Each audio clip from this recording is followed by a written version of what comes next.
बिहार राज्यातील बौद्धगया या ठिकाणी भगवान गौतम बुद्धांना साक्षात्कार झाला। या बुद्धगया ठिकाणातील व्यवस्थापनेमध्ये सगळे बौद्ध भिक्षू असावेत, तसेच बुद्धगयातील 1949चा बीटी कायदा रद्द करून बुद्ध विहार हे बौद्धांच्या ताब्यात द्यावी, या मागणीसाठी महाबोधी महाविहार मुक्ती आंदोलनाला पाठिंबा देण्यासाठी वाशी बुद्ध प्रतिष्ठान सेक्टर 15 ते वाशीतील छत्रपती शिवाजी महाराज चौकपर्यंत भव्य शांतता रॅलीचे आयोजन करण्यात आले होते। यावेळी या रॅलीत सर्वपक्षीय बौद्ध अनुयायी महिला आणि पुरुष मोठ्या प्रमाणात उपस्थित होते। प्रमुख महाबोधी बुद्ध विहारामध्ये इतर लोकांचा हस्तक्षेप नको, इतर लोक त्या बुद्ध विहारामध्ये कमिटीवर नको, केवळ बौद्ध लोक त्या विहारामध्ये असावेत आणि बौद्धांच्या ते विहार ताब्यात द्यावं।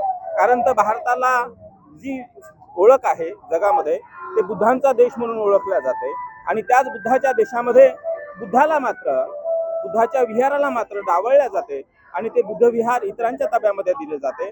आमची संपूर्ण भारतातून आणि नवी मुंबईच्या संपूर्ण समाजाच्या वतीने, सामाजिक संघटना, राजकीय, धार्मिक आणि संपूर्ण बुद्ध विहाराच्या वतीने आजचा हा शांती मार्च आहे। आम्ही सरकारला निवेदन करत आहोत की महाबोधी बुद्ध विहार जो विहार आहे ते विहार भारतातील बौद्ध लोकांच्या अर्थात बौद्ध भिक्षूंच्या ताब्यामध्ये द्यावं आणि संपूर्ण मॅनेजमेंट बौद्धांच्या स्वाधीन असावी, आमची ही प्रमुख मागणी आहे।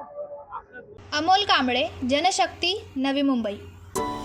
अरे, तुम्ही अजून आमच्या चॅनलला सबस्क्राइब नाही केलं तर लगेच जनशक्ती चॅनलला सबस्क्राइब करा आणि बेल आयकॉनवर क्लिक करा आणि रहा अपडेट।